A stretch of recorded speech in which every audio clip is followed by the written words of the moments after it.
Okay, so we are going to purchase some stocks, and we want to make a sheet to kind of keep track of our stocks to see how they're doing.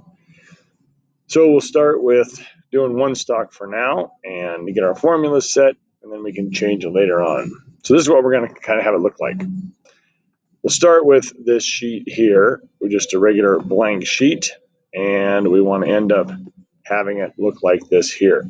So we'll put some headers in there first off. So I'm just going to copy these, and we'll put these in our top row here. So we want to have our stocks link, which I'll give you that link in a little bit, and we'll have the initial cost per share. And then we'll leave a space because then we're going to get into the information and how we keep track of everything. So we'll have the date, because every time we check it, we'll put the date in there. The opening price that it is at that time when we check it. Our number of shares, and then the cost to purchase said number of shares at that price, and then what our value is for that day.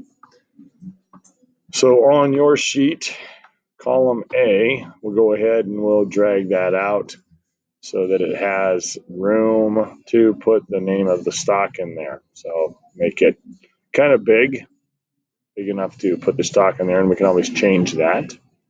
Our initial cost per share, that's going to be, I say stretch that out so that we can have this.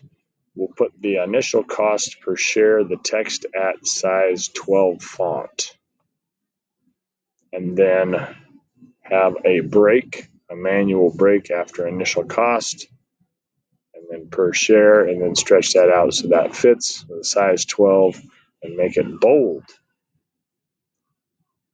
And then we'll have a blank cell there because, like I said, that's going to separate our stock from our costs, keeping our running costs. So we'll stretch that one out a little bit.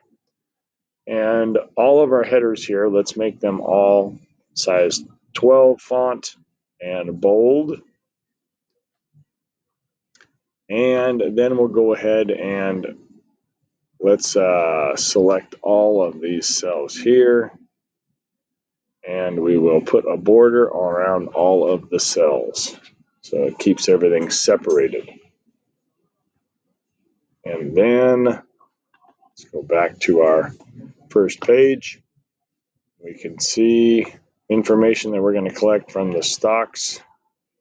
We'll start filling in our stock sheet. So we'll go to the stocks link page.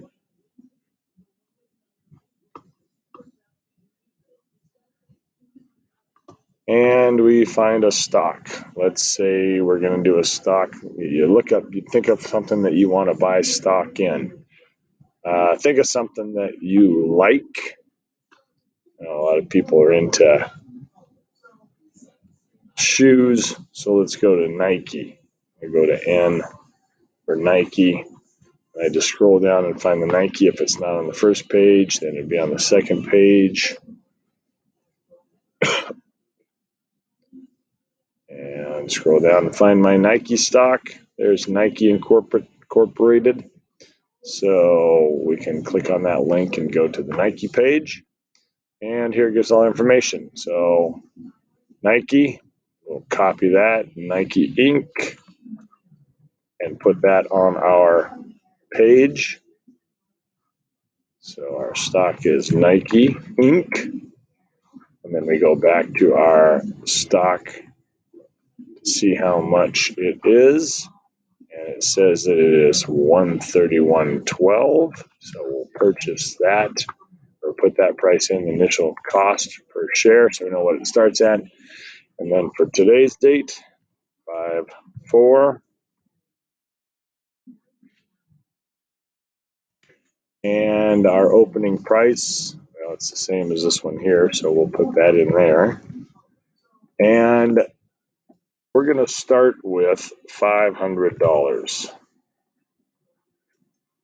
And our number of shares at 131, let's say we get 4 shares. That puts us, we'll see how much that is. So now we have to put the formula in here.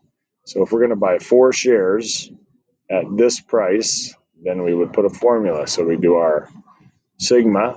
We are going to put the sum in there. And the sum equals our number of shares. So we click on our F3 cell. And then our times is the shift number 8. That's the multiplication. And it's times this price. So we click on the E3 cell.